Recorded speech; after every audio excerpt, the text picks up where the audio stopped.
Hello, everyone. Thank you all for coming out tonight. I guess you guys are wondering what these poll cards are. Okay,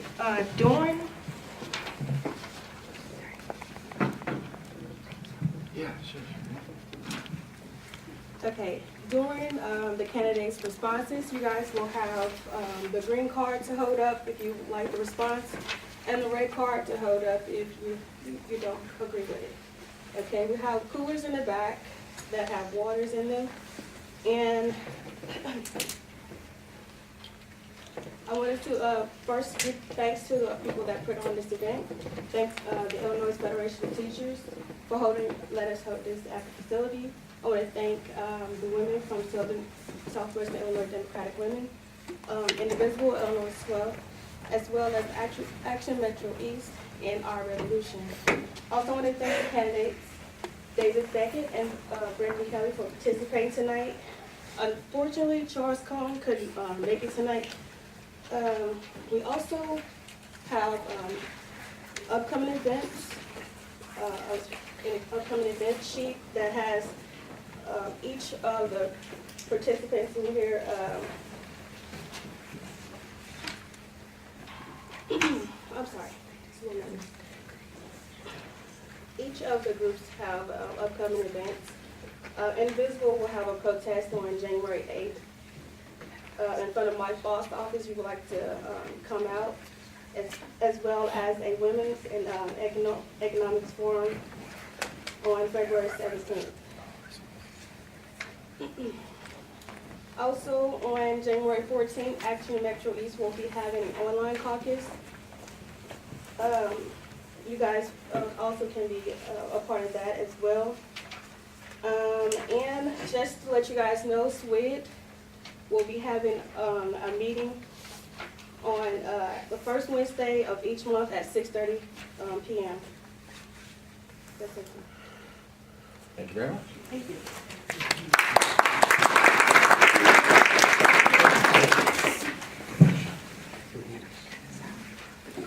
One more thing.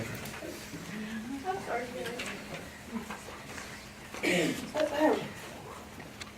Well, you guys have to hold the rules, so I'm sorry. Okay, for the candidates, again, the candidates will have 3 minutes to respond, and moderators reserve the right to ask a follow-up question for 1 minute. There will be 3 rounds. We will also have a break after round 2. One of the questions that was given to each of the candidates was to take home to give more of an in-depth reflection of what, a more in-depth response. Meanwhile, candidates were also allowed to submit 2 questions that they would like to ask their opponent. We will not identify which of those questions that they were given. You need to repeat it? No. Okay. Okay. Let's go. Okay, your first question is, 3 times since the 1970s, we've had the GOP demand no deficit spending by Democratic administrations, followed by deficit-busting tax cuts in Republican administrations. How do you plan to break this cycle and get us back to a fiscal responsibility that also provides for sorely needed investment in Main Street and not Wall Street? I guess we'll begin. Okay, I guess we'll begin with David. Would you begin? Sure. So this is a great question, because when we talk about deficit spending and deficit in general, we've got a $1.4 trillion tax scam that's on the table right now.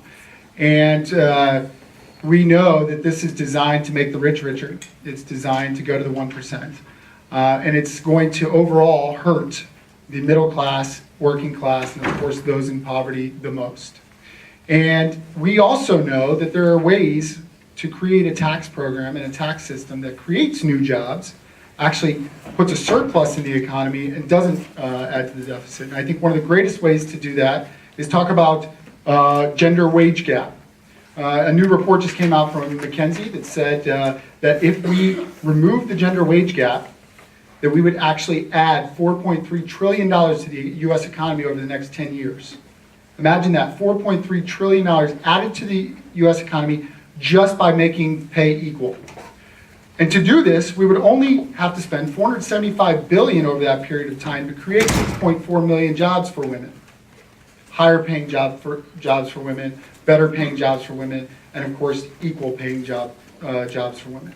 So there are plenty of ways that we as a country can create a tax system that creates more jobs, that doesn't add to the deficit, and doesn't give a huge tax break to the 1%, and at the same time gets rid of a huge moral and social problem like gender wage gap, creating new jobs for women and creating more equal jobs for women. So that's one way. And then of course, there's other ways where we can create jobs without adding to the 1%. I got a green, nice. So there's other ways to add to this without enriching the 1%, and that's by infrastructure. You know, our taxes are supposed to go towards social good. They're supposed to go towards healthcare. They're supposed to go towards education, and they're supposed to go towards infrastructure. What happens when we do infrastructure and build? We create jobs, and that adds to our economy, and that doesn't add to the deficit. That actually adds to the surplus. So if we look at it, we can create better jobs for women, equal pay, and we can create jobs for working class Americans without a tax scam that enriches the rich and damages the poor and the middle class and the lower middle class. Thank you.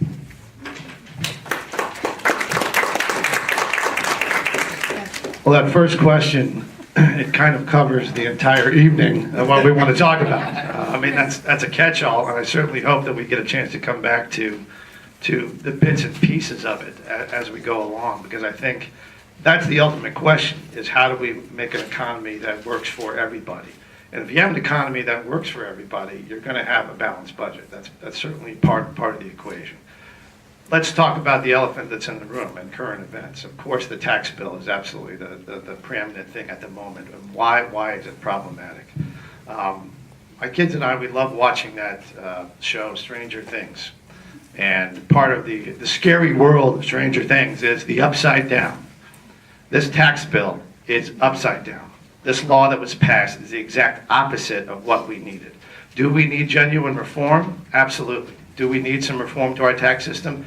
Is there a serious, legitimate debate and discussion we need to have as a country about how we fund government, particularly in Illinois, all the way up to the federal government? Yes, we have to do that. But what they have done is the exact opposite of what this country needs for its future. This tax bill is a tremendous missed opportunity. The debt that's going to be added to our national deficit, and the debt that not we will pay, but that our kids and our grandkids are ultimately going to have to pay, is the exact opposite of what we need. For us here in Illinois, that tax bill, what Bruce Rauner has now characterized as punishment for the people of Illinois, that is what my boss has voted for. A bill that punishes the people of Illinois because of our state and local taxes. That exemption, which will now stop at $10,000, sure, there's a few folks that fall under that category who won't have to worry about that. But the folks that are in that other area, particularly businesses that are making a calculation about how small businesses and how they're going to be able to afford to operate and employ people, that is going to hurt them. There are some weird and perverse incentives which have been put into this tax bill, which the idea is to bring money back from overseas back to the United States. But the way this tax bill was written, it will send money to overseas. There are incentives within this bill that will have these guys sending money back to other countries instead of coming back to the United States. The people that win out of this tax bill are the tax lawyers, the CPAs. They are very excited about it. When the Republicans were polling this and deciding how to sell this piece of crap, what they did was wrap it within the idea that they're going to simplify it. This did not simplify anything. If anything, they have made it more complicated for people. And that is a complete betrayal of what they said they were going to do. So there's a lot of things that are wrong about that. It's a completely upside down policy, but they have told us what their values are, which are in sharp contrast to what our values are, by which tax cuts expire first. The people who are in the middle class, their tax cuts will expire. The people who are working for the rich corporations, the people that are the rich corporations, they get a tax cut forever. They have told us what they stand for by what it is they prioritize.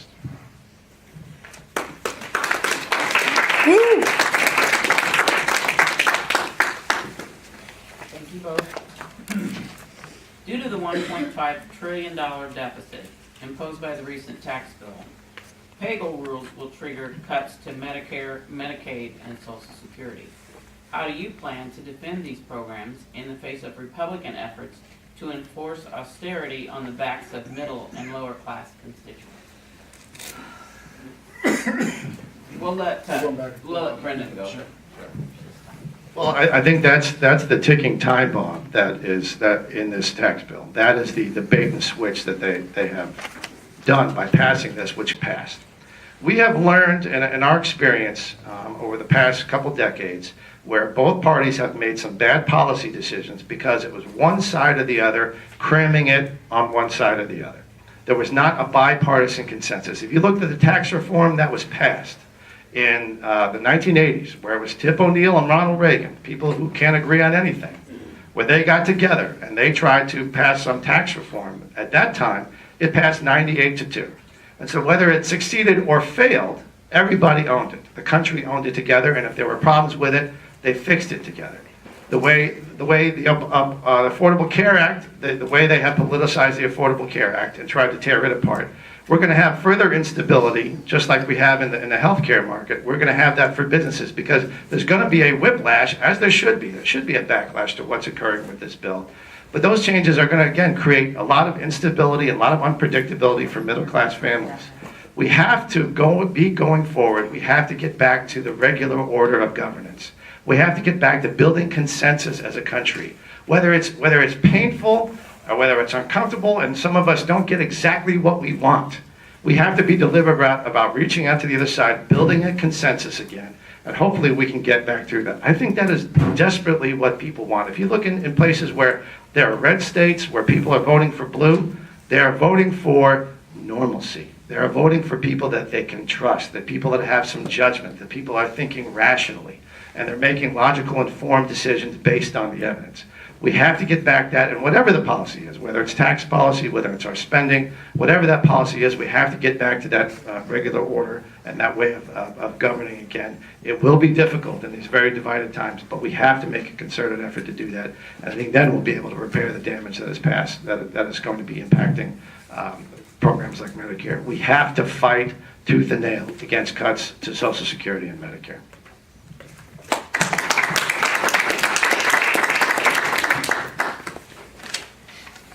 This is a great question because when we talk about what we're talking about tonight, which is the economy, this is all leads up to, why is the economy so important? What does it do? Why are taxes the way they are? The reality is, we as a country need to start looking at why we pay taxes. What are taxes for? And in a developed country, in a modern country, in a human rights-based country, taxes should be about taking care of people. Taking care of people that are less fortunate, taking care of people that need things in times of need. And taxes are designed to provide for basic fundamental rights and needs. Roads, infrastructure, healthcare, education. So what would I do when I get in office and look to take care of this problem, which is this tax scam that's going to get rid of so many basic needs? I would fight it tooth and nail. I would get us back to understanding why we have taxes. I would get us back to fighting for jobs, creating jobs within infrastructure field, science and education, research and development. I would looking at programs for equitable employment for the African American communities, for women, and killing the gender wage gap. When we do all of those things, we can happily pay taxes knowing that we all have health care, knowing that we all have education, knowing that our taxes are going for those basic fundamental needs. See, here's the big problem with the tax scam. They try to tell you you're going to get $2,000 or whatever it is more. Well, guess what? That's at the risk of losing so many of the basic goods and needs that you have. So you're not getting a tax break. You're getting everything ripped from you. You're getting education ripped from you. You're getting healthcare ripped from you. Now, imagine you didn't get that $2,000 back extra, but you had healthcare, you had education, you had all the things that you should have coming to you as a resident and a citizen of this country. That's much bigger and much more invaluable than any tax break. So that's what we need to start focusing on as a country, is what are our taxes for and why are they so important?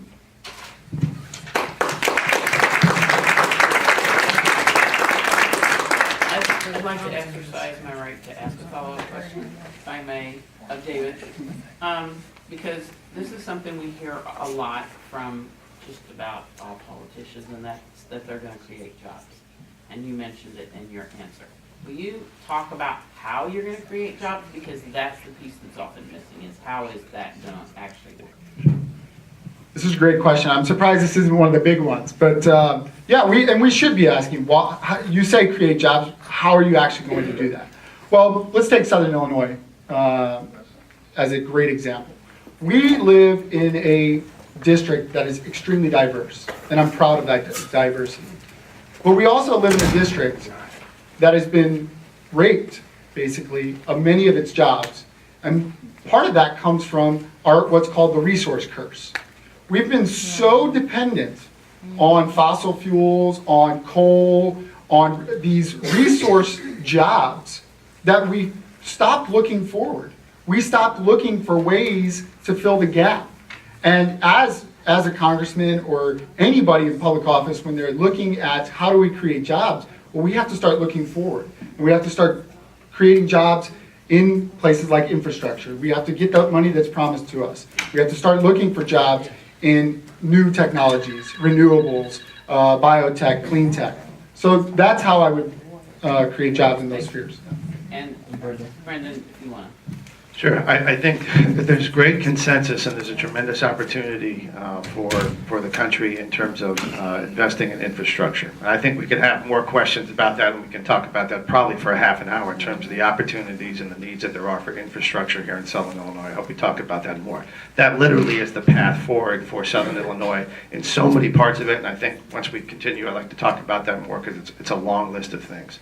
But another component of being able to make sure that we're moving into the 21st century and we're not living in a 1960s economy here in southwestern Illinois is making sure that we are matching our educational system to the skills that are actually needed. We have a tremendous network of community colleges, John A. Logan, Southwestern Illinois College. We have great private universities. We have public university in Southern Illinois, Carbondale. Those are some built-in resources that we can build on in terms of making sure the skills are there. But that also starts at the lower education level. We can talk about that more because it is not just about college level skills. It is also about those skills that are the skills that are not college level that we need to be able to prepare for the future.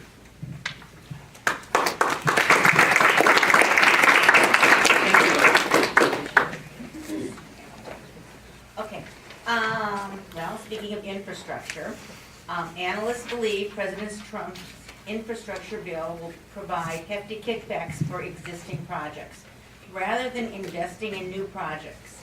How do you plan to ensure that any infrastructure deal benefits every American and isn't just another big tax giveaway to massive construction firms? And I'm sort of confused. I think it comes back to me. Okay. I'll tell you. Thank you. This is a great question. So, first of all, when we look at infrastructure spending in general in our country, we are at a 6-decade low compared to the GDP in infrastructure spending. That's insane. And yet, our infrastructure needs are greater than they've ever been. Now, how do we battle the fact that this could be a corrupt system when we start funding infrastructure? Well, first of all, we have to fight to get infrastructure spending. We're not getting it. Second of all, once we get that infrastructure spending, we need oversight. I think one of the things we've lost along the way, both in DC and here in Illinois specifically, is this idea of oversight, of looking at where money's going, how money's being spent, who it's benefiting. There has been less and less oversight in the last 4 decades in the state of Illinois and specifically in our country than ever before. We are patting people on the back. We are doing favors for them. We are putting people in office to do favors for them. And all that comes back to one simple thing. We have too much money in politics.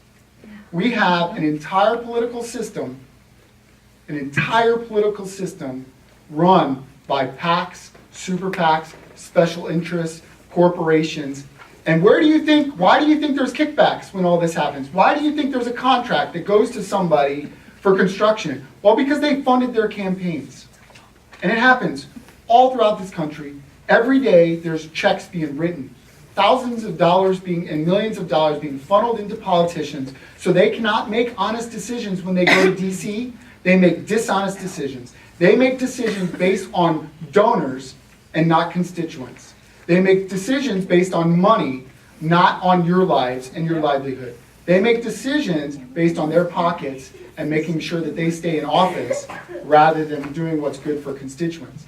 And I think we fix that fundamental issue of money in politics, we'll see a lot of issues change.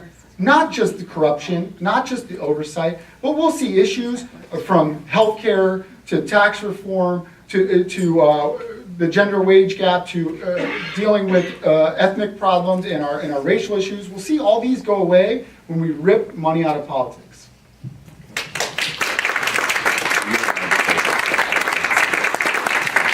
Yeah, I agree. That's a fundamental part of all the problems that we're dealing with, and I think it'll be a challenge in terms of the infrastructure bill that is being proposed by the people that are in power now. I'm very concerned that the bill that they are talking about, the proposal that they are looking at, is really just a gift to contractors. It's more tax incentives, tax breaks to, in theory, stimulate economic development and investment in infrastructure.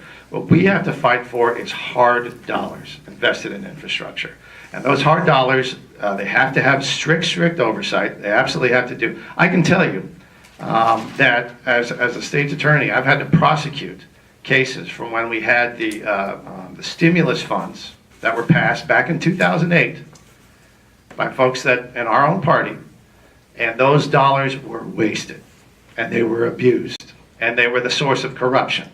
So we need to, not just in terms of our stimulus, in terms of infrastructure investment, but any funding that we are going to fight like hell for to get from the federal government, because we need our fair share, because more comes from Illinois to the federal government than comes back from the federal government to Illinois. So that is a tremendous failure of our current congressional representation.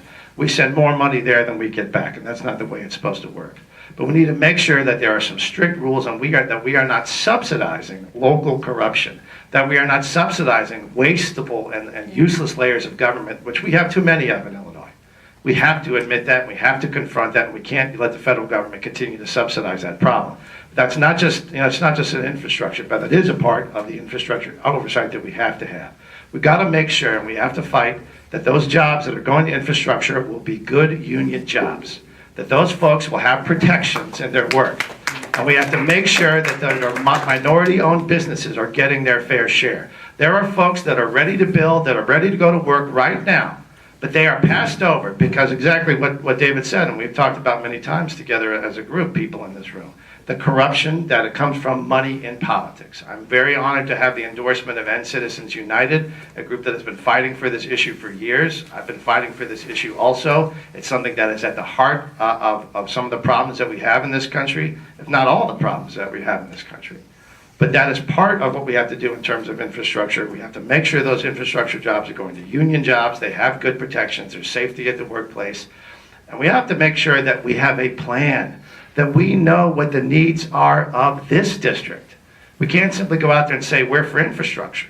We're all kind of for that. There's a consensus there. But we have to know from top to bottom what the needs are of this district in terms of infrastructure, and it's very, very specific. There are limited dollars. We have to be informed. We have to know what's going on with the specific needs and find those pinpoint things, those things that are going to result, that cause a catalyst for development, that are the part of the infrastructure needs of the 12th Congressional District. And we have to have that and be ready and be able to fight for that. I'm very concerned that we are not. And we're going to get passed over yet again here in Southern Illinois.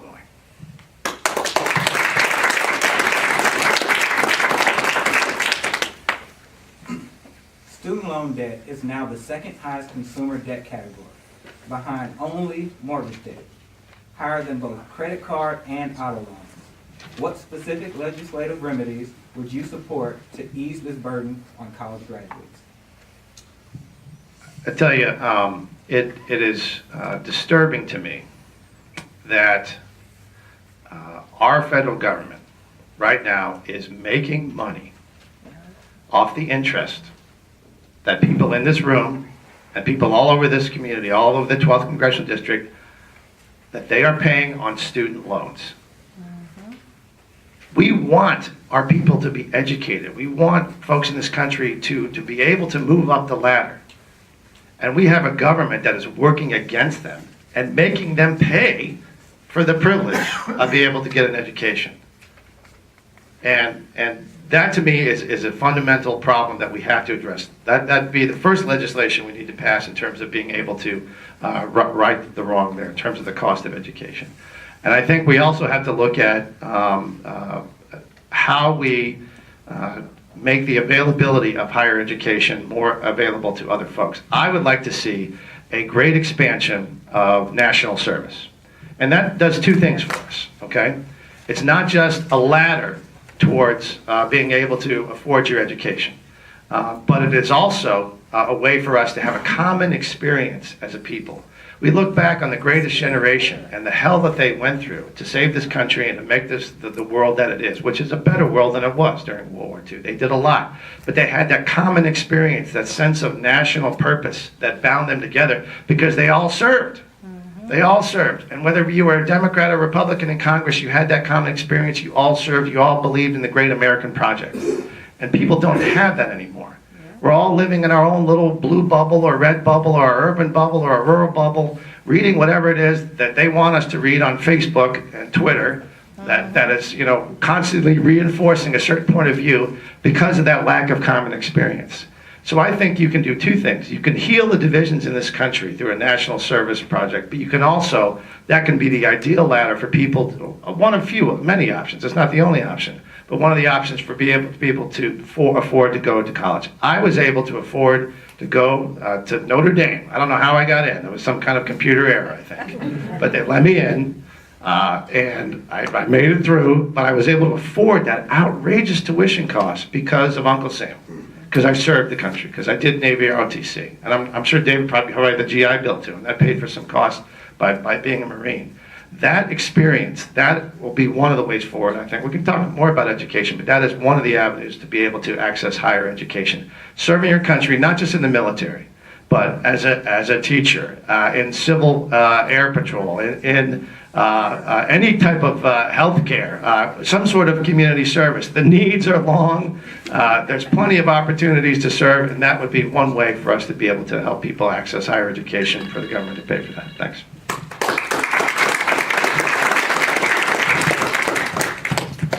This is a great question because I'm sure at least half this room has some student loans. We have, I don't know, it's probably like $73,000 now, something like that, student loans combined. Because even after the GI Bill, if you want to keep going, it runs out eventually. Here's the thing. I'm not comfortable with Americans paying anything for college or trade school or any type of education because there's only proof that when you go to school to get a degree or to get a trade license or a certification, that it's better for the economy. When we have educated people working in our economy, it's better. That's it. It's simple. And there are working models all over the world in the other developed countries throughout Europe where citizens do not pay for an education. They go to school, they get great educations or trade certification, and they go on and they become very productive members of the society. Now here's the challenge. Even if we were to remove interest rates from loans, you're still walking out with a mortgage. Why are you walking out with a mortgage? The reason why this new generation is not buying homes, is not getting the quality of life the baby boomers received, is because they all have a mortgage already without anything to back it up except for a piece of paper. Now, of course that piece of paper is worth something, but the jobs that they're going into right now aren't covering the $400, $500, $600 mortgage payment or student loan payment that they're making. And pulling the 9% interest rates from that isn't going to help. So we can talk about ways to remediate all of that student loans, but the reality is we should know as a country that proof is that the more educated we are, the more productive we are, the more economically sustainable we are, and the more our economy benefits as a country if we're educated. So there's no reason. It should be just like healthcare, should be just like the roads we drive on. We should all have the opportunity to go to tertiary education or trade school without worrying about taking out another mortgage.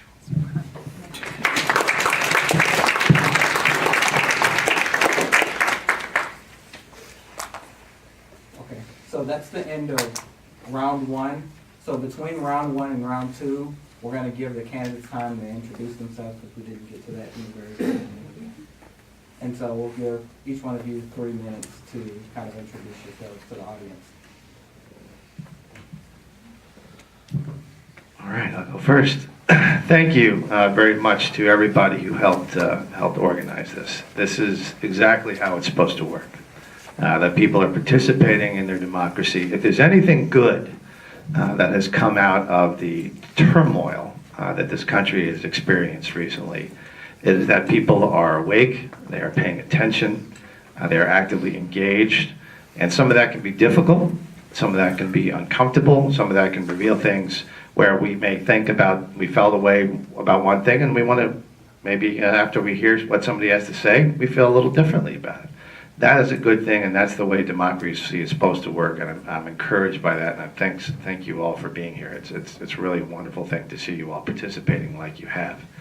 My name is Brendan Kelly. I've been the elected state's attorney, county prosecutor here in St. Clair County for about 8 years now. Before that, I was an assistant prosecutor. Before that, I was in the United States Navy. My family came to this area, like many folks in this area, came here because of Scott Air Force Base. Mother and father were career Department of Defense officials, worked their entire lives for the Department of Defense, and this is the place we wound up after living all over the world. And when I was in the Navy, I served all over the world, including in the Middle East, but this was the place that I wanted to come home to. My wife and I met in the 6th grade. We sat next to each other in homeroom at Wolf Branch Elementary. That's the one that, the building that didn't go into the mines of science. It's the one that's still standing. And that's where my oldest son, who's now at the University of Kansas, where he attended, where my youngest son is now attending. Because I believe in Southern Illinois. In my heart, I know that this is a special place. The people here have impacted my life in ways that and made me the man who I am. Whatever good I've been able to do is because of the people of Southern Illinois, because they have always been the kind of people that believe in this country. We're right in the middle. We are right in the middle, both geographically and politically. And that's a good thing. That's the kind of place that I want to be. We have a chance here in this district to be the glue that binds the country together again. And we can find a different way forward, where we have to break the mold of this constant back and forth that we have. The pendulum may be on the end that we like, and the pendulum may be swinging on an end that we don't like. But we know that in the end it's not good for the country. And that's, for the past 20 years, we have had folks in both parties making decisions that have put us on a very dangerous path. And my feeling is that, I think like most people can feel, that we are at a turning point in this country, and that all of us, everyone in this room, have to step up and participate and contribute and make sure that either we're going to be something else or we will be the country that we have always loved. So that's why I'm doing it, and I appreciate you all doing it. I'm sure you're here for the exact same reason. Thanks.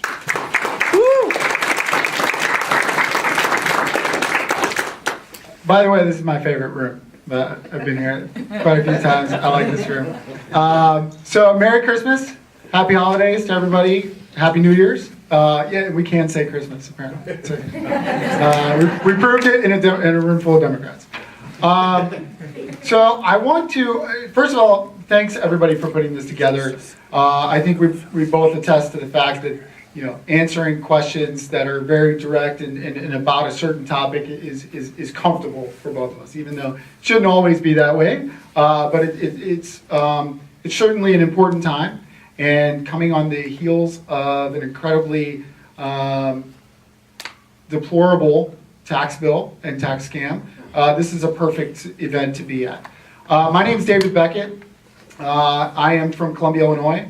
I've had the privilege to do many things in my life. I'm a Marine Corps veteran, social venture entrepreneur, however you want to call it. I've also had the opportunity to wear many hats, both supporting my wife while she was doing her PhD over the last, I guess, 5 years it's been or something like that. First of all, I'm a neighbor. You know, I've been in and out of this district over the last 10, 15 years, doing lots and lots of things, serving in different places, and no matter what, this is always going to be my home. And I'm so proud of this area and this district because it's diverse. We don't realize how diverse it is until we start going out on the ground and realize we are the most diverse district in this country, in the Midwest, outside of the 9 counties of Chicago. That's how diverse we are. We don't realize that, but we are. And for me, that's a sense of pride. And along with that comes a sense of obligation and a sense of duty, because we have so many different people to represent. We have so many different cultures and people and ways ways of life that we have to represent. And one of the reasons I'm running is because I feel like my life and my journey along my life and my career has allowed me to be more representative of a different and broad spectrum of people. And that's why I'm here, and that's why I'm running. That's why I'm so proud to be in this position, and proud to be in this room, and proud that we're going to have a competitive and incredibly, I think, I don't even know the words for it, but we're going to have a primary, which we haven't had. So we should all be excited for that, and that's going to be an exciting thing. And I'm excited that everybody's getting involved and being a part of this, because this is an exciting part of our history. We have a chance to right the ship. We have a chance to be more progressive. We have a chance to flip this thing so much that we start to get things done that we've never imagined could be done. And I really appreciate everybody in this room, and I really appreciate being here. Thank you so much.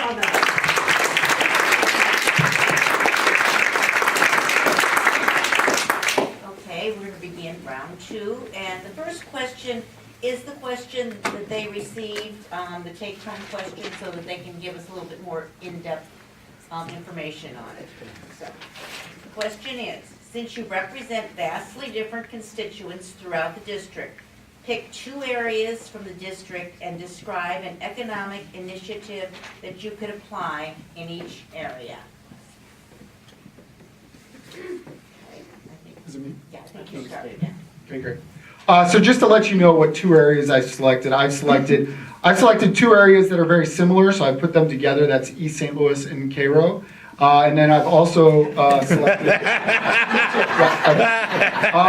which is fitting. We should be looking at these areas because they're the most economically and socially challenged areas. And then of course, not of course, but I've also taken like Jackson County area where we've got a lot of agriculture and coal production. And I want to talk about those 2 areas in general. So first, let's start with East St. Louis and Cairo. We're talking about areas of our district that rank among the nation's poorest, specifically in areas like child poverty. Cairo ranks 6th in child poverty, 6th, and that's not something to be proud of. Nothing we should laugh about. Okay, that's not something that we, as a country or as citizens of this district, should look and ignore. And the reasons why we've got these problems is because we're not focusing on 2 important areas. We've spent the last 3 decades focusing on community development in these areas. But we have not focused on economic development and in parallel safety. If we focus on economic development and safety at the same time, we would be able to actually do a lot for these areas. And I'm going to give you an example of safety. I've done a lot of canvassing in these areas, and there's this a project or development called 1235 McCausland. It's a very large group of homes in East St. Louis. And when you ask the citizens there, the constituents there, what do they feel about that area? And they say it's not safe. Then you ask, why is it not safe? Well, there's shooting. Where are the shootings come from? They're coming from people outside of outside of East St. Louis. They're actually people coming in and traveling in because there's no security. Ask them, why is there no security? Well, they're renting cops to protect the area. Why are they renting cops? Well, there's no budget for it. And they say, well, there are state marshals that come in, and they put up postings. And I said, well, when do they come in? Tuesdays and Thursdays from 1 to 2. So 4 hours a week, they've got the U.S. Marshals there providing security. So East St. Louis has got this growing crime problem that's not even theirs, and it's the poor that are actually being targeted by these crimes. And all they want is jobs. And nobody focuses on the security and the economy at the same time. So there's great programs like America Scott over here has got an awesome program to develop IT and coding and other IT-based programs for kids in these communities. We can use these communities as centers for re-education, education in different trades, IT, and we're not talking about 4-year degrees, we're talking about simple certification programs. On the same time, we focus on security. So we bring these, we make these communities more secure, more economically sustainable, and then on top of that, what happens is when you have security and economic sustainability, you can move businesses in here, and businesses feel safer moving here. All right, I'm getting 60 seconds to go to Jackson County and Coal Country. I mentioned earlier we've got resource curse, okay? Yeah. We can train and develop people. I know people are balking at the idea of retraining, and minors don't want to be retrained.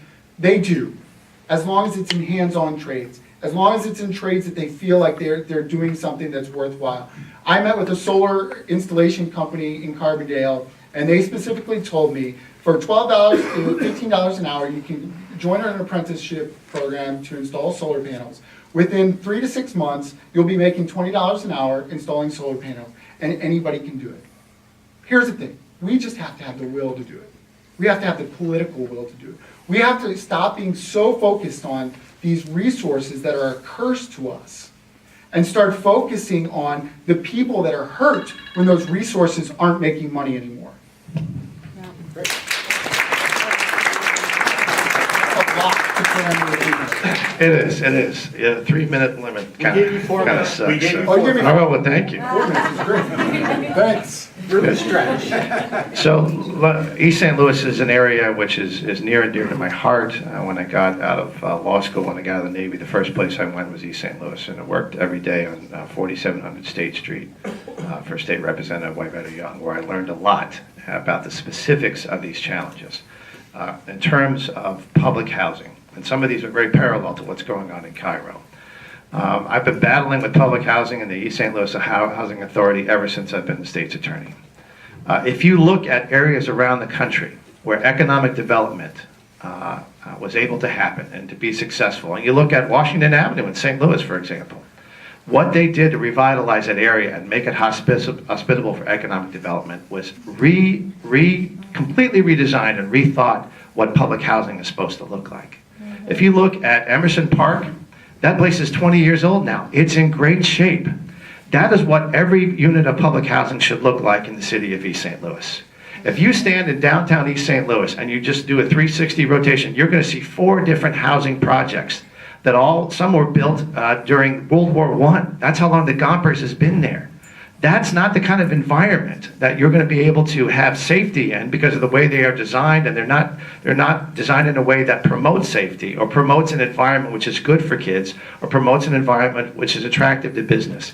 Being able to revitalize the city of East St. Louis and make it the community that it should be, and we all know that it has the potential to be, and to reach the potential of the people that live there, you have to start first and foremost with public housing. And what this current administration and what the folks in Congress have done now, it's just abandoned the East St. Louis housing. They are walking away from it. They're giving up on it. They're saying, we want local control. That is a ruse, folks, okay? They're simply saying, good luck. We're done with you. We're giving up on you. But there is resources through HUD to be able to redevelop those. There are people who have the skills, and there are companies out there that know how to do this and make that happen. In addition, in East St. Louis, we have to look at public safety infrastructure. You can't have public safety without public safety infrastructure. We have police departments in that area that have raw sewage leaking into the evidence room. People can't have trust in the criminal justice system if that's the conditions in which they see when they're dealing with their local police. You're not going to attract qualified, well-trained, and trustworthy individuals to work in the police department if that's the kind of building that they're going to work in. We have to rebuild that. In addition, in East St. Louis, we have an opportunity with the General Services Administration Now look, this is really getting into the weeds, folks, okay? What is the GSA? Well, guess what? They do the planning for all federal buildings. If there's an FBI office in a strip mall, they've got to pay rent to somebody for that. If there's a Social Security office, which is in a building, the GSA will pay rent for that. If there's some other government service, a VA office, somebody pays rent for that. But right now, those facilities throughout this area are all spread all over the place. We have an opportunity to create federal hubs in one building where we can build new buildings, attractive buildings, like this U.S. Attorney's Office over here, which is in Fairview, where the courthouse is down in the federal part of East St. Louis, the federal courthouse. We have an opportunity there, if we have a congressman that gives a damn and pays attention to what's going on, to make sure those things are all consolidated in a place that can be a focal point and a pillar for future economic development. That's a tremendous opportunity there. We also, in terms of our skills, in terms of the educational opportunities, we have to talk about how those are trauma-oriented for the East St. Louis community. Some of those things are the same as they are in East St. Louis, as they are in Cairo, so I won't repeat some of those things. But the Cairo Port District is a tremendous economic opportunity for us. Hopefully we'll have more time to get to that. I see my time is clicking down. But the other pillar in terms of the economic development in this area, not just Scott Air Force Base, not just East St. Louis, but as a regional approach to the 12th Congressional District. And then we can talk more about that hopefully in the next question. Thanks.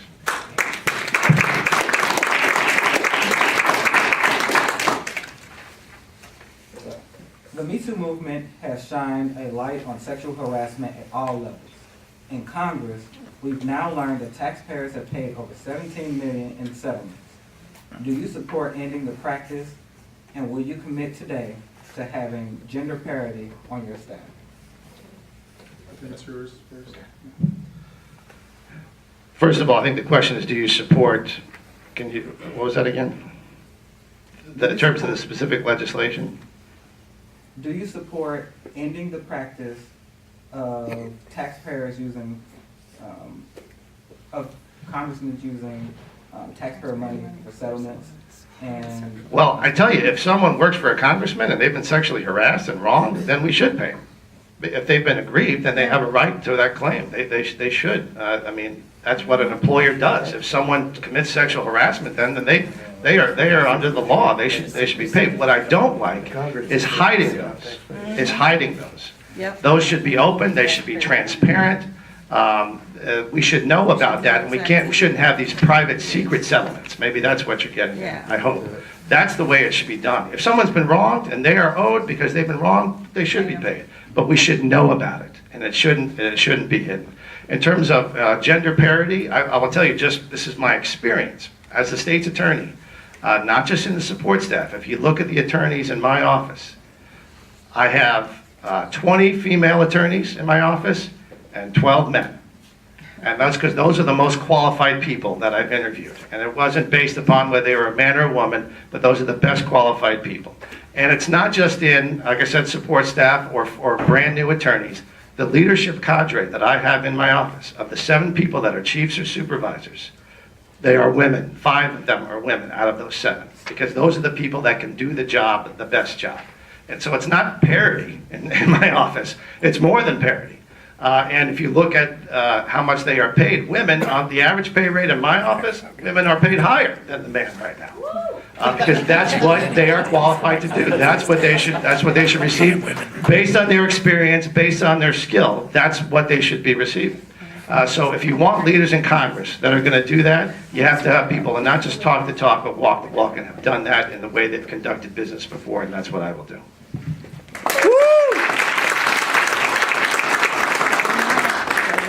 So this is a great question, because I think it goes back to what we were talking about earlier, which is this systemic problem with gender wage gap. And let's go to the first part so that I can go into that. Congressmen should not be using taxpayer dollars to pay the settlements. The settlements should be coming from the congressman's pocket, okay? And then the congressman should lose his job, because if he's doing a settlement, then he's wrong, right? The only reason you do a settlement in that case is because you've done something wrong, so you're gone, okay? There's no reason why that. If you had to get to a settlement point, you're gone and you pay it out of your pocket. Sorry, you abused your job, Okay, that should not be a taxpayer burden. As far as the parity issue, this is systemic. This is our country we're talking about. Women make up 46% of our workforce, yet that only equals 1/5 of our GDP. 1/5. So they're half of our workforce, yet they are only 1/5 of our GDP. And I'm glad Brendan's office has it, but the rest of the country doesn't. We have a serious problem.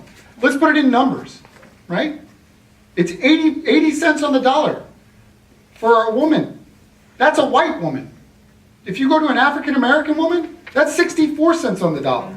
You go to a Latina, right? That's 53 cents on the dollar. We have a systemic problem, and it results in power. It results in this power play where women are earning less for doing the same work, so they're not as powerful. They don't have a voice economically. And this has resulted in vast amounts of sexual misconduct and inappropriate behavior in the workforce because women are not being treated equally and they're not given equal footing. And this can only be fixed if we as a country make it a resolution and a legislation to make sure that there's no wage gap. And it can happen. Iceland just did it a couple days ago. They just passed legislation making wage gap illegal. A company will be fined. They will lose their license if they're in some type of trade. You cannot have a wage gap. And we, as the most developed country in the world, as we believe, and as we should be, should not have a wage gap. Should not have a gender wage gap, should not have a racial wage gap, should not have any wage gap, period, and that's it.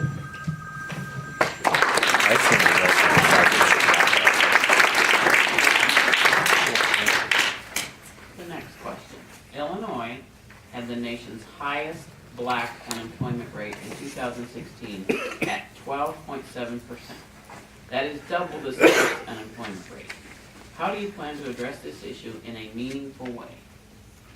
This is an incredible question, and I think we need to always talk about this. We should also talk about it because we are the second most diverse district in this state outside of the 9 counties in Chicago. And here's the reality, folks. We've got a racial problem. We've got an inequality problem. And it's systemic. It's in so many areas, and a lot of it comes from the fact that we, as a country, have criminalized poverty. We've made it a crime to be poor. We've made it a crime to be black. And we've done that in some of the most cruel and systematic ways. You get a speeding ticket, you pay $250. If you can't afford a speeding ticket, you get a warrant. If you get a warrant, you've got a criminal record, okay? Now here's the reality. This only affects people who can't pay the speeding ticket. And who are the people that can't pay the speeding ticket? Poor people. And who are the most poor and impoverished people in our district? African Americans. We have a problem. We have a problem with the war on drugs, which also criminalizes poverty. We have a problem because we just won't come to the fact that it's 2017 and it's okay to legalize marijuana. It's okay to decriminalize marijuana. Yeah. Because guess what? Cannabis is okay. Yay. If we don't, as a country, start going after these systemic problems that target the African American community, we're never going to get out of this hole. We're always going to have racial inequality. We're also going to have inequitable treatment for African American communities. You know, look at East St. Louis. We talked a lot about East St. Louis and development of East St. Louis. But the reality is that public money that goes into East St. Louis per head, per student, may be the same. But that's never going to help them because it's inequitable. They have decades to catch up. So unless we as a country develop legislation and funding, I'm talking serious cash money that goes into these neighborhoods and funds equitable programs, catching them up on education, catching them up on housing, catching them up on other areas. I'm not talking equality, guys. I'm talking equitable. There's a huge difference. Once we start doing those, and those are the types of programs I will fight for, then we can start working towards racial equality in this country. Thank you.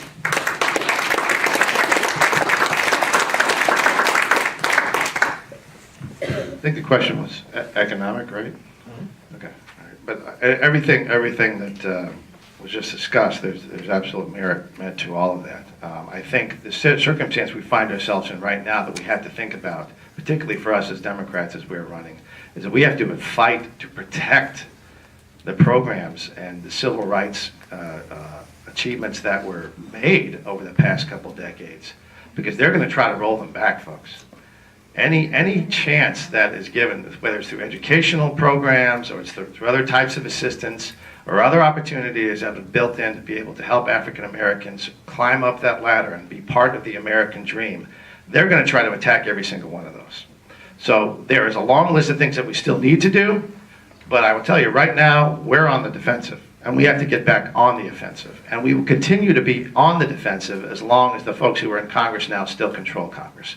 So we have to fight to protect those existing things that have been accomplished, those achievements that have been made in terms of equity, but then keep going. I think what the Attorney General Sessions, in terms of the guidance they just recently put out, the guidance that came after what occurred in recent years in our country that showed how we have used our court system to make money off of folks, rather than improving public safety, rather than having a fair consequence for someone who violates the law, that we have a tremendous problem in Illinois.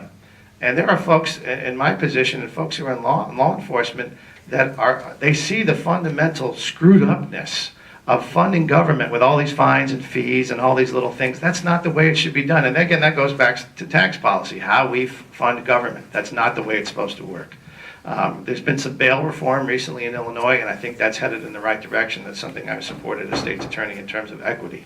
But I tell you what, one of the things that will help, not just with the gender wage gap, but also for African Americans and other people of color, is raising the minimum wage.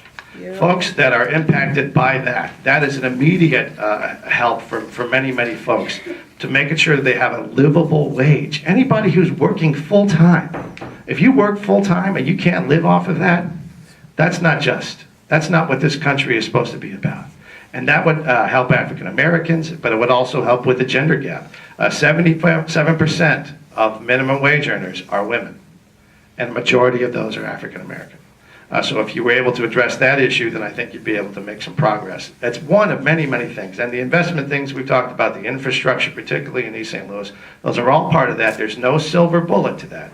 It is a web of things. It is a net of things. It is a safety network that we can help lift people up out of poverty. It's going to take all those things working together. And certainly, again, we hope we get to be able to talk about it more. But trauma-informed education, trauma-informed skill development, trauma-informed socialization for people to be able to move forward in their community. We got to talk about that more. It is something we are really, really missing and that we have to embrace.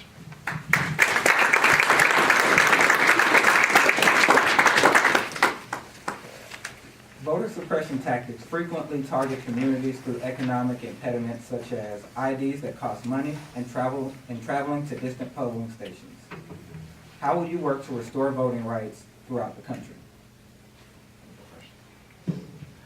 Well, first of all, the legislation that they're pushing through Congress and some of the approaches that have been taken in our courts are not the right way, okay? There are people, I will tell you, as a prosecutor, who've tried to cheat in elections, okay? People cheat on their homework, they cheat on their taxes, they try to violate the law. And if we find evidence of that, they need to be prosecuted. But that doesn't mean we make it harder for people to be able to vote, okay? If someone is driving dangerously, okay, that doesn't mean we shut down the roads so nobody can drive, okay? We should make it easier for people to vote and have more opportunities to vote. We need to expand the ability to vote by mail. We need to have more opportunities in terms of early voting. And those barriers, those artificial barriers that are created, they are clearly voter suppression tactics, okay? It's nothing other than that. Just call it what it is.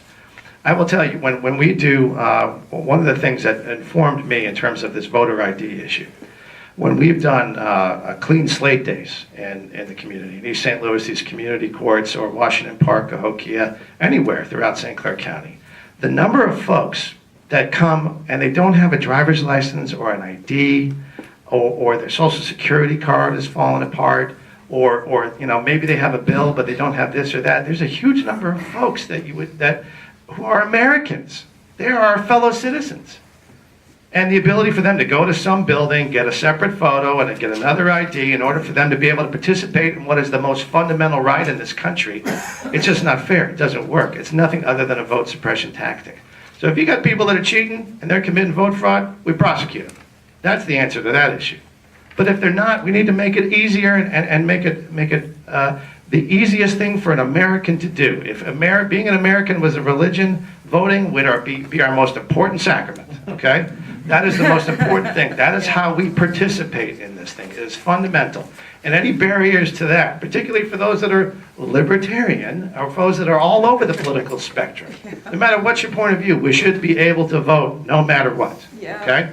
So we have to fight against those things. We have to call those things out and just say, look, we know what you're trying to do here. You're just trying to make it tougher.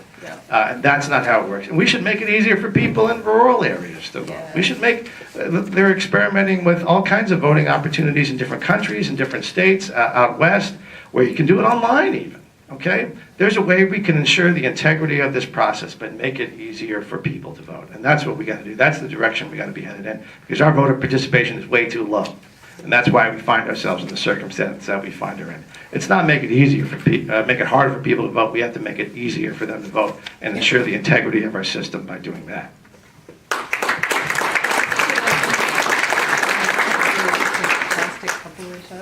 It would be hard not to repeat most of that, because voter suppression is obviously an issue that has been utilized, and unfortunately it's been utilized by both parties in some instances. And we need to look at our own district and take a very close look at how it really works. And, one of the things that we've researched along the path, specifically when you're canvassing in certain areas, when you're going over voter lists, when you're understanding the relationship between where people are registered, where they were, is that there is research that proves that people of lower income, specifically minorities and people of color in general, that they move more. And they typically tend to move more in the impoverished areas that they're in. So maybe apartment to apartment, block to block, across the street.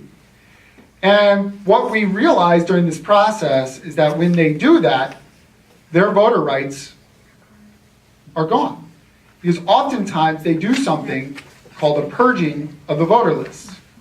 And they do this by, if you don't respond to a little postcard that says you've moved or you're there still, your vote is gone. You're no longer a registered voter. And you could still go to the poll and re-sign up, but if you sign a petition or you get active and your voice is supposed to count, you're not a registered voter. And this is a problem, because the problem affects only that targeted group. It doesn't affect me. It doesn't affect my parents. It doesn't affect almost all of white middle class America or upper middle class, certainly not the rich. They don't get postcards in the mail to their mansions saying, hey, did you move? Right? Nobody gets that. And if they don't respond, they don't get removed as registered voters. We do this, and we target these groups. And there's all kinds of voter suppression tactics. But the reality is that almost all of those tactics and all of our systems are so confusing and so, they're so manipulated to actually affect the most vulnerable voters in our societies, and that's who we need to protect. And I do want to say that, we do have a bill that's in act right now where people are supposed to be automatically registered as of August of 2017. I don't know where that's going. I don't know how fast it's going, but we should expect that the state of Illinois has every single person registered right now. I know it's supposed to be phased in, but we should expect more. It should be faster. It should be right now, and everybody should be registered to vote, because that's the way it should work in this country. Yeah.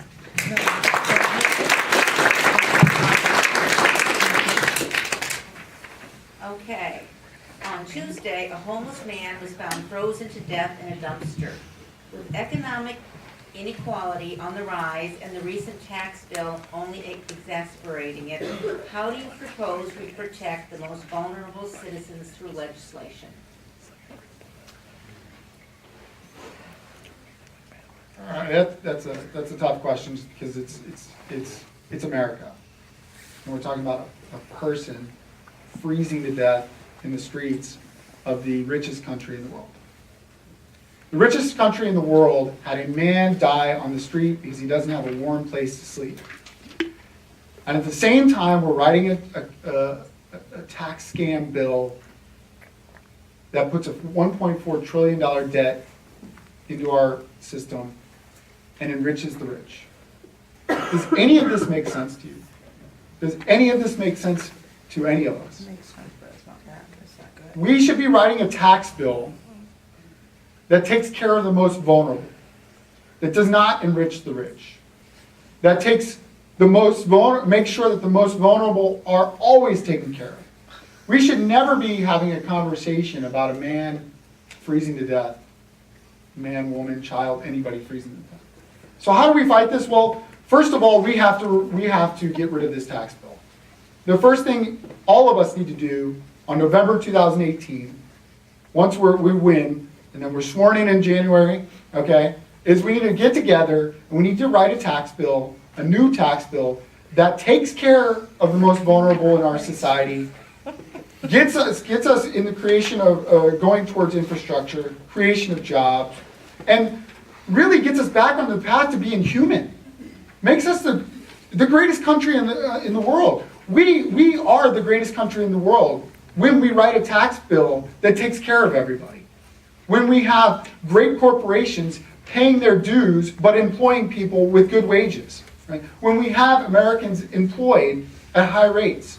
So really, this is easy. We don't need anything more than new legislation or a new tax bill that takes care of every citizen of this country and not just the 1% and not just the richest.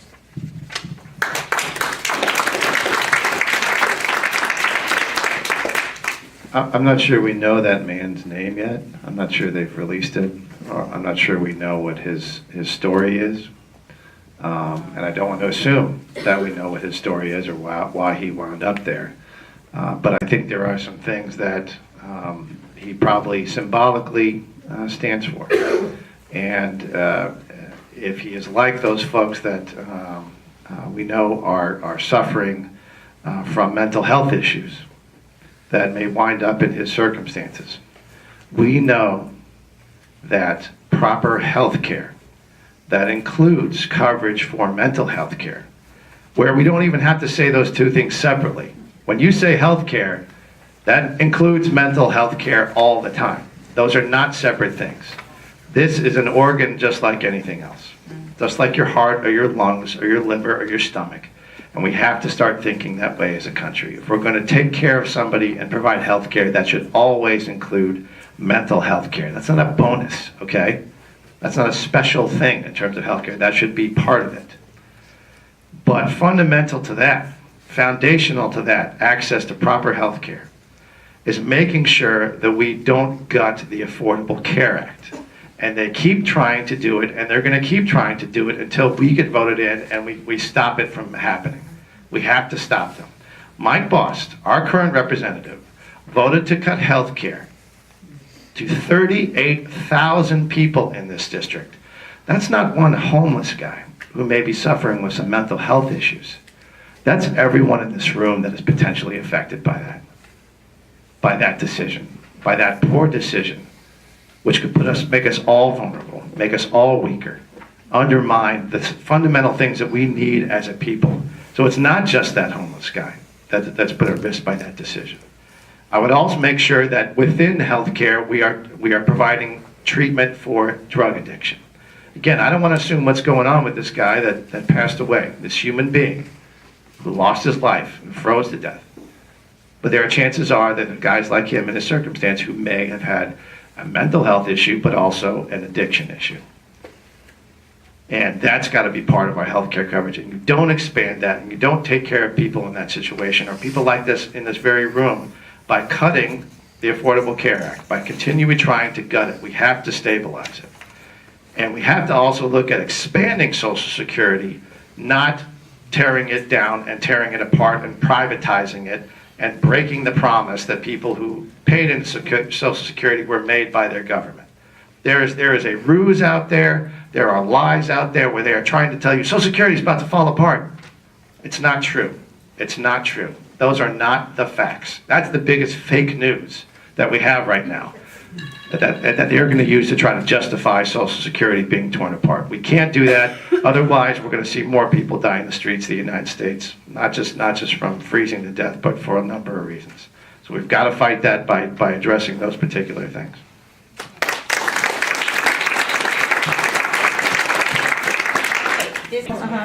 Everybody ready? Okay. Scott Air Force Base is an economic driver in our local economy. What's your plan for maintaining and expanding the activities of the base?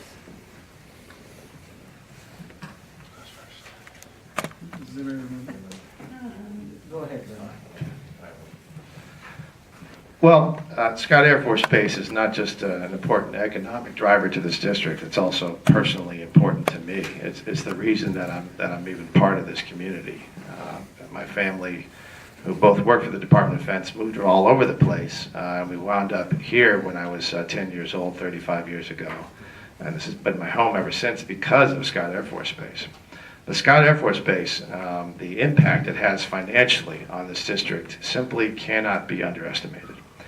And we have to understand and have representation in Congress that understands the process by how those decisions are made as to whether or not an asset like that, like Scott Air Force Base, is going to remain here or be taken away. We cannot assume that Scott Air Force Base will stay open. We can't assume that. Anybody who makes that assumption does so at their own peril and at the peril of this entire community. It is $1 billion a year is put into this area as a result of Scott Air Force Base. And it's not just this district, it's the entire metropolitan region. And that has ripple effects on so many different parts of our economy, people that rely on that, people that are contractors that work there. It's an important part of that. But the base realignment process called BRAC, that process is something that has been in place for many years, but may yet happen again. For us to be able to survive another round of BRAC, we have to continue to add additional assets, consolidate additional assets at Scott Air Force Base. That is what has kept it alive. It's TRANSCOM. People don't realize this. TRANSCOM is one of the commands that we have as part of the military. There's only a few of those. So this is one of the most important national assets in terms of our national defense, which is right here in Scott Air Force Base. But we have to maintain that and continue to bring additional units to this area. We have to synchronize what we do in Illinois with the Illinois National Guard and make sure those folks stay here. We missed a tremendous opportunity in not getting the NGA to come to this area. That was a failure, okay? And that was on my boss' watch. And now that the decision has been made, and he has friendly people in the Department of Defense, people in the administration, he has done nothing to try to get that decision changed. Or to try to get additional assets to be brought here to make Scott Air Force Base, to make sure we dig in and that this place becomes a solid part of the defense apparatus and that it doesn't go someplace else. So we have to understand the implication of TRANSCOM, how that's involved in our national defense strategy. We have to understand the units that are out there, the Defense Logistics Agency, the other folks that are out there, and the cyber units that have been placed there. We have to make sure that those are just not kept there, but that we continue to build those, add those, and make the case to the defense apparatus that this is the place to continue to bring those defense facilities. There will be more consolidation. We want them to consolidate here, not someplace else.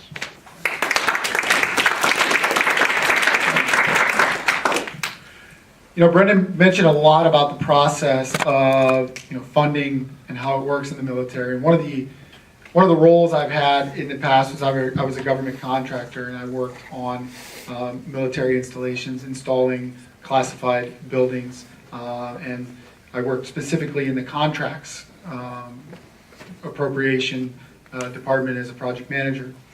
And one of the things you need to understand when you want to keep something on a military base or keep a military base somewhere is the ability to fight for that contract and the ability to value add to that contract. And when we talk about the NGA, and my brother works for the NGA, and they were all fighting, and they all wanted that NGA building to be built in our district. They wanted it there. Unfortunately, we didn't do a good enough job value adding. We did not do a good enough job hiring and working with engineers to make that a more possible proposal to win that contract. And really, what it comes down to is will.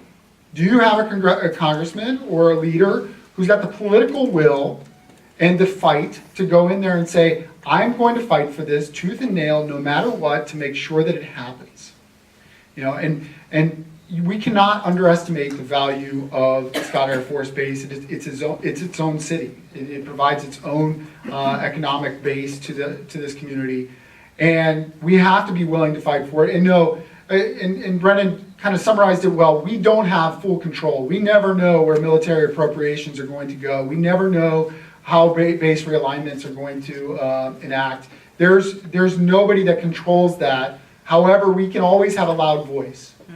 We can always be the loudest voice in the room on any cause that affects our constituency. And that goes back to the fact that we currently have a congressman that doesn't show up, that doesn't have a voice, that doesn't protect his constituents. So how can we trust that he's going to protect Scott Air Force Base when we need him to? And I think you see tonight that I will be that voice that constantly stands up for Scott Air Force Base and other issues in our constituency. And I'm not beholden to anybody. I don't have friends up there that need to pat my back or I pat their back. I'm just going to go in there with the facts and a louder voice than everybody else and make sure that our issues and our concerns are protected. And that's really what we're going to do, and that's what we have to do to make sure that Scott Air Force Base does stick around if it's in our ability to fight for it. Thank you.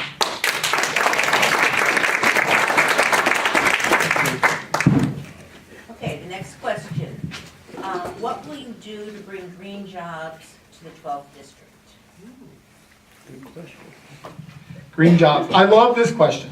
I love this question for so many reasons. First of all, I love this question because it's 2017. And, look at you. See, it's 2018. It's even more futuristic than I proposed. So tonight, what we've known is we both pronounced Cairo wrong, and it's 2018. So it's 2018. We have an opportunity to move this district forward. We have an opportunity to move Illinois forward, and we haven't. We've been stuck in this resource curse. We've been hanging on to fossil fuels for too long, and we're behind. Illinois is behind in so many ways. All of the neighboring states have grown in industrial jobs, and we are the only state that has lost. We've lost 97,000 industrial jobs since 2007. The others have gained. And the reason why is because the others are catching up. They've started working on solar panels. They've started working on solar module installation. They've started working in biotech and clean tech. And this is what we have to do. We have to. And the way we're going to do it is we're going to start working with people in Congress that are already working on this, guys like Don Beyer, who are working on what's called like coal county revitalization programs. And they've already got little programs going on in West Virginia right now that are working. They open up training centers throughout those areas. They provide retraining, retooling inside of these green energy jobs. And guess what? It's not difficult. For these coal miners have worked their tails off. They know what real work is. You give them 3 to 6 months to learn how to do solar modulation, they'll do it and they'll get certified. And they'll be making just as much, if not more, than they were making the coal mines without the health considerations and the concerns. And that's what we need to do. All we need, it sounds simple, but it does take some resources, it does take some funding, and it takes some will to set up these training centers, to go to these communities, to be ready and prepared to to kick the resource curse out and start saying, it's time we move forward. We've got the means. We're going to fund your education. We're going to get you retooled and retrained. And we're going to get you high-paying, quality jobs that provide dignity to you and your family, that are more than just a livable wage, or give you the ability to move on. Because here's the thing. We can't afford the resource curse anymore. We can't afford the next time fossil fuels take a dip in prices. We can't afford for these communities to be promised that coal is coming back only to be let down when the president doesn't bring coal back. We can only count on the future and technology, and we have to bring it here.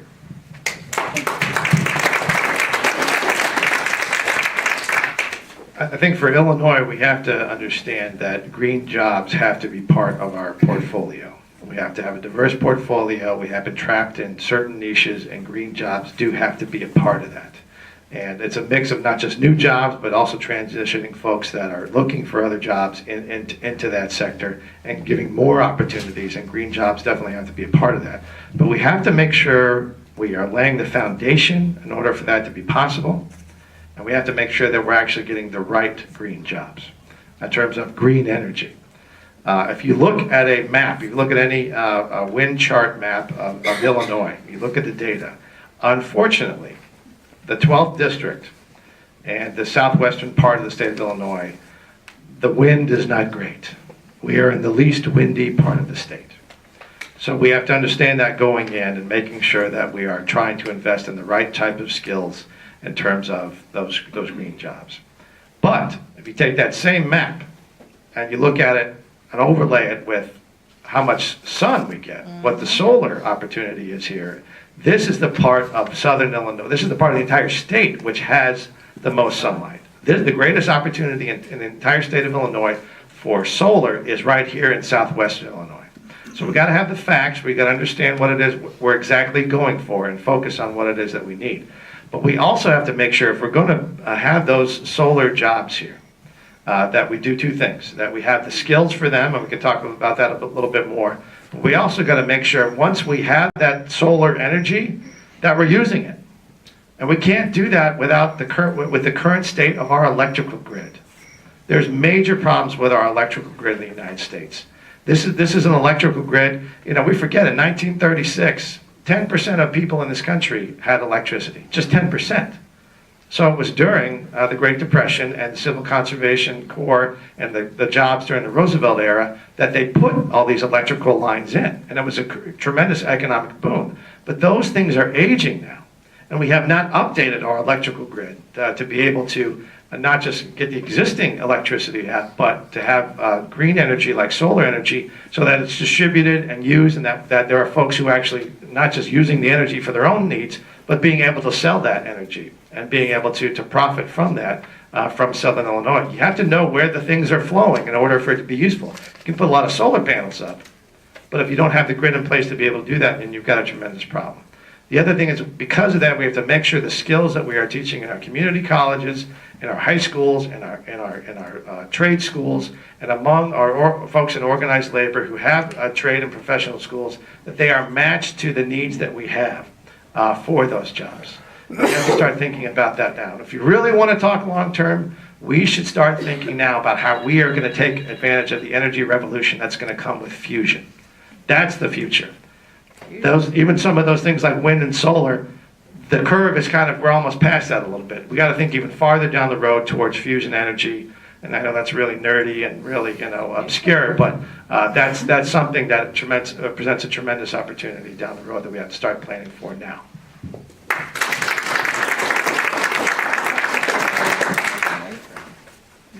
Are all your campaign materials made by union manufacturers? Can you show us your union bug on your material? Yes.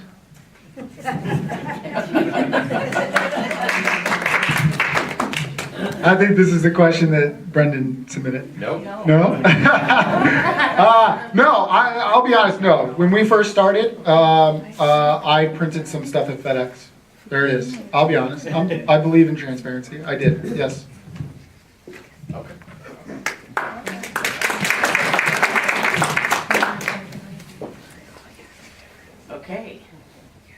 your plan to combat the illegal dumping of steel and to return workers to Alton Steel and other mills like it?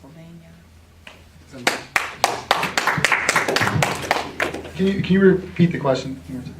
What's your plan to combat the illegal dumping of steel and return workers to Alton Steel and other mills like it?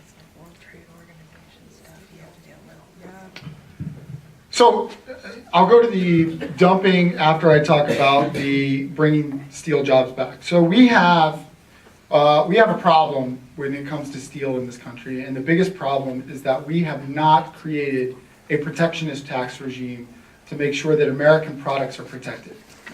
Now, I'm not going to jump on the Trump bandwagon and say that China is the enemy. Okay, that's not where this goes. The fact is that they are a problem when it comes to the importation of cheap goods. And the fact is that America should have a plain and simple tax system where we protect our goods.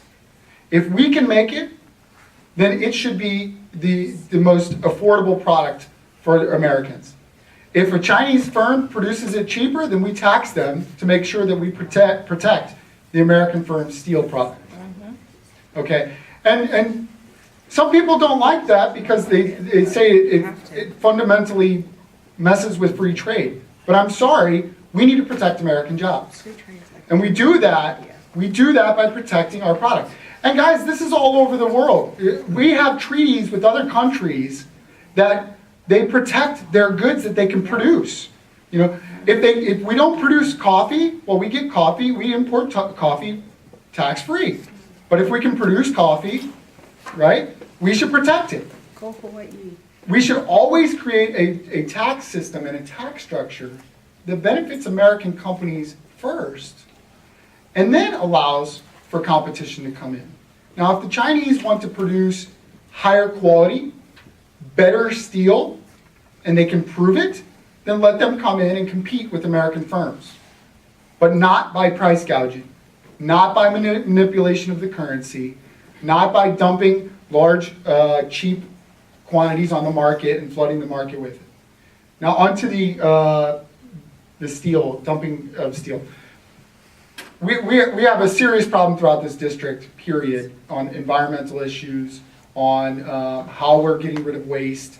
And steel is just a small lingering part of the deregulation issues that we're facing that are dramatically hurting this district. And they're hurting this district in environmental ways that we cannot even explain. And this is just the tip of the iceberg. Right now, there is going to be eminent domain throughout the southern parts of this district to produce new fracking mines that are going to destroy large portions of our natural resources. And the reality is that we need regulation. We need regulation on the dumping. We need to protect our environment. And we need to be hardcore about it. And it's an economic issue just as much as it is an environmental issue for us to protect our rivers, our streams, and our environment. Thank you.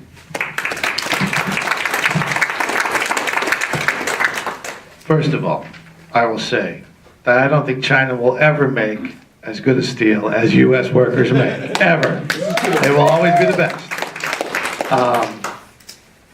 One thing we also have to do to prop up the American steel industry is make sure any federal dollars that we're going to spend on infrastructure, really any project which uses federal dollars, American dollars, is using American steel. Okay, we have to make sure our money goes to supporting American jobs. But as far as the specifics of the issue we have with steel dumping and with other countries dumping their cheap steel into the steel market and undercutting the market and undercutting the ability of American steel workers to be able to compete with them illegally, there's a way to resolve that issue with simple enforcement of the law. I'm a prosecutor. We have trade regimes, we have trade agreements that affect the production of steel. Those rules are not being enforced.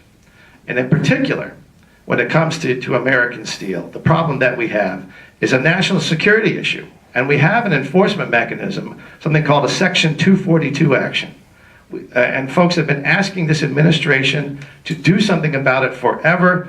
My boss keeps sending a nice letter that says, please, will you keep us updated on this investigation? It's time for Congress to do something about it and enforce the Section 242. Why is that important? Why is that important?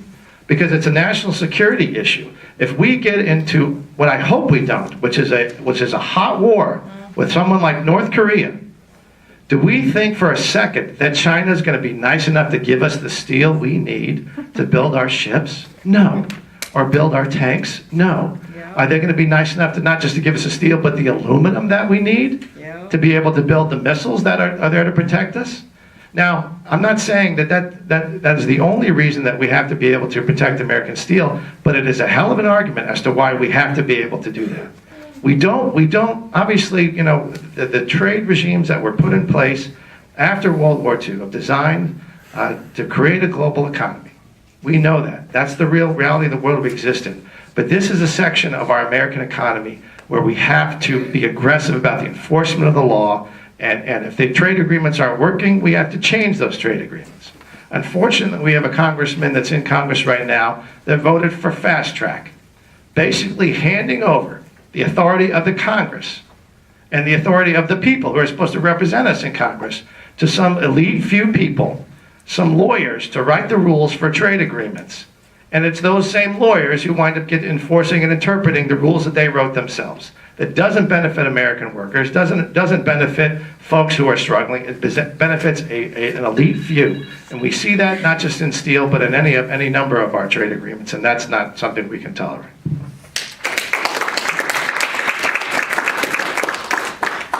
The next question.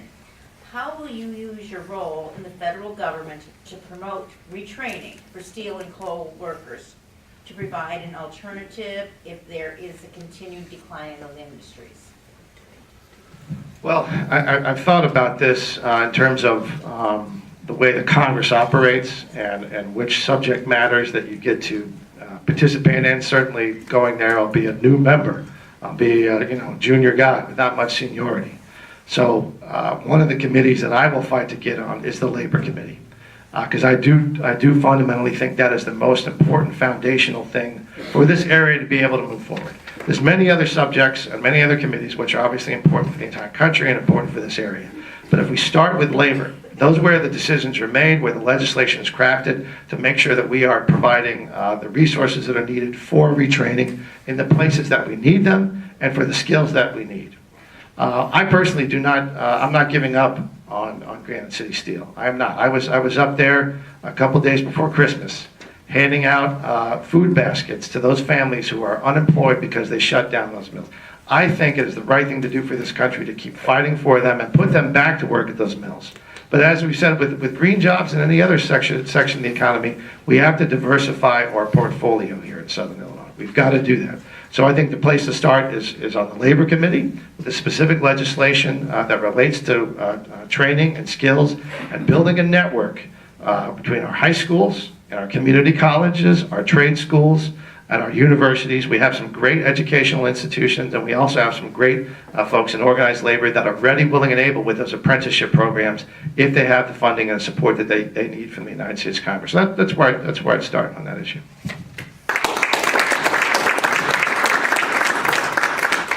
So I think these two industries are completely different. If we look at coal and steel, their growth and their decline are not necessarily the same. If we look at the steel industry, the reality is that they're losing because other states have gouged us around Illinois. Indiana's doing it cheaper. They have really cheap workman's comp. So they've got, I think it averages like $5 per employee compared to ours, which is around $15 to $20. The reality is what we need to do to get steel manufacturing boosted and built back up is we need to start figuring out ways to attract the companies to come back, attract the companies to invest more. We don't need to retool and train steel workers. They got jobs if we can just get them the jobs here. And and as long as we have infrastructure spending, we've got steel to provide. So how do we do that? Well, there's ways we can do that through our tax system, to our tax structure. Make it more convenient and make it more affordable for companies to come here, lay their roots, and employ people. We don't need to fix the workman's comp to do that. We don't need to cut workman's comp to do that. We don't need to mess with our unions to do that. And we certainly don't need right to work to do that. And the GOP would like us to believe that right to work is actually killing these jobs. They would like us to believe that the fact that Illinois is behind and Indiana, Michigan, and Missouri are ahead is because of right to work, and that's plain and simple not the truth. What's the truth is our tax structure for incentivizing businesses to come here is not on par with what they're doing. And it's not on par with incentivizing companies to come here and hire the incredibly skilled labor force that's already here in Southern Illinois for the steel industry. Now for the coal industry, there are working models across this country.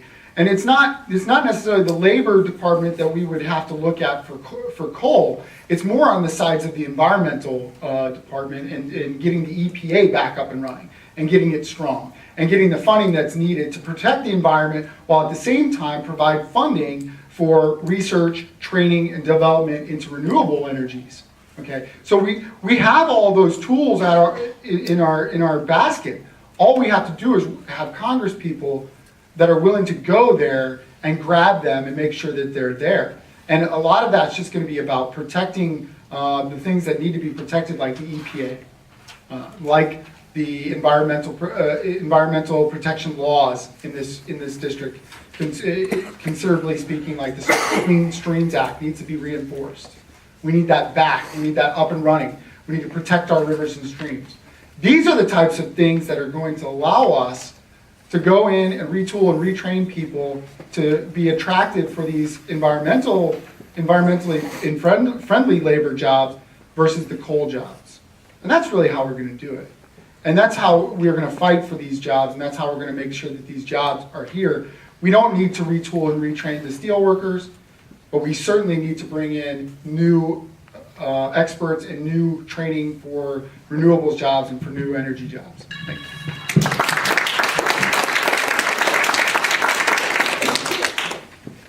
So, last question is kind of a mix. So you'll be giving your closing statement after this. So, in your closing statement, we would like for each of you to include your thoughts on where you and your opponent differ on issues of economics.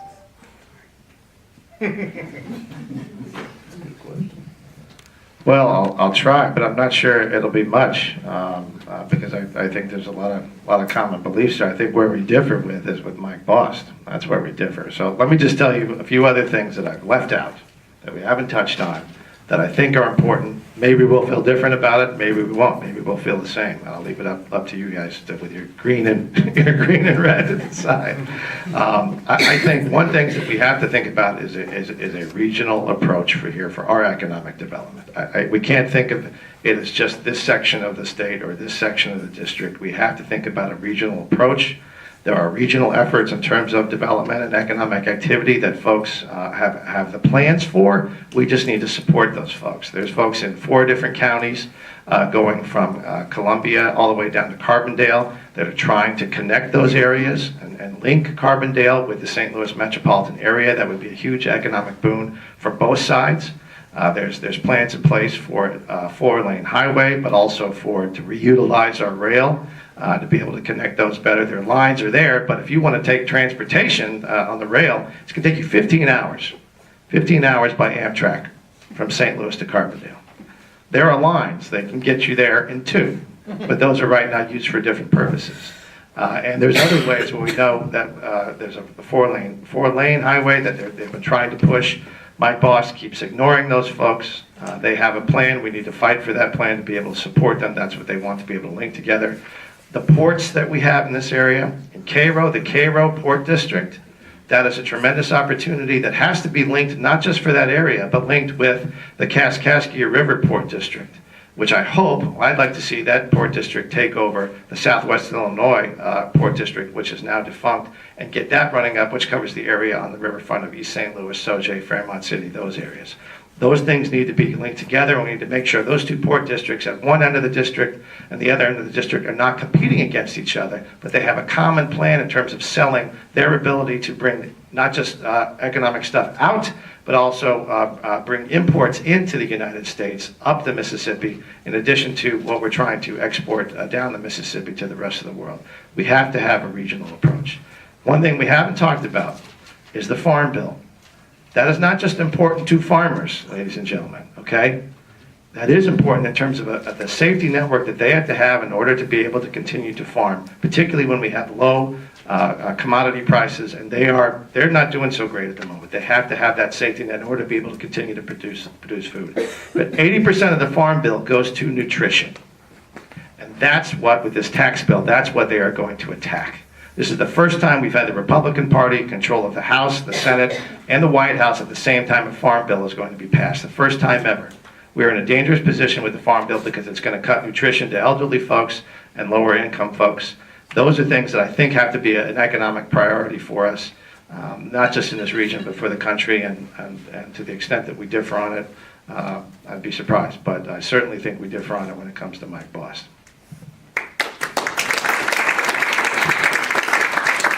I don't think you're going to get an answer to this question where it's directly us saying there's a difference. I think the biggest difference that I have from most politicians in general, specifically Mike Bost, and even some inside of the establishment, is that I believe that generally speaking, all of our issues, whether it be economic, social, whether it be redlining, whether it be racial issues, I believe that all of it boils down to the fact that we no longer have an ability to work together across an aisle because we have money in politics. Because we've become so addicted to big money in politics. We've dumped so much money into races. And we've started treating this like a game. Like it's who can spend the most money and win. And it's not. What I've learned more about this district and about politics is that this is genuinely a people person business. This is genuinely about representation. This is genuinely about understanding each and every citizen and their needs. And that's what differs the most when I look at how I believe politics should be and how politics is. Politics has become you being a number and me figuring out how much I need to spend on each one of you as a vote, versus me wondering what goes on in your daily life and feeling empathy for you and feeling I need to connect to you and understand your issues. And that's really what it all boils down to when we talk about it. Now, when we talk about Southern Illinois, you know, we've kind of gone back and forth on all these issues. You know, if we sum it up, what needs to be done here, we have to have a diverse economy. We have to diversify a lot of things. You know, Brendan finally brought up, and it didn't get brought up much during tonight's conversation, agriculture. You know, money in politics has actually put agriculture in kind of a small niche here in Southern Illinois.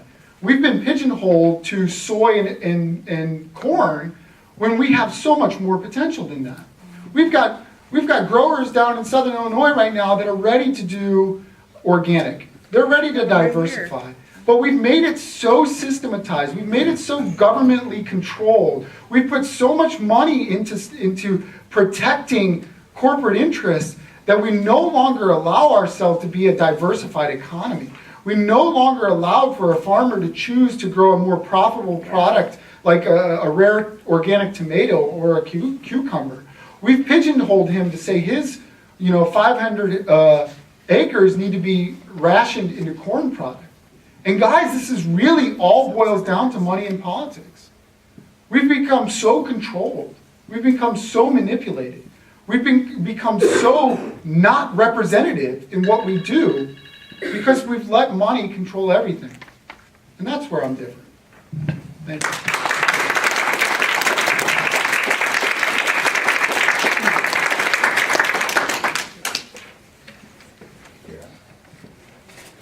Is this like we just look at you? You can all put up greens now.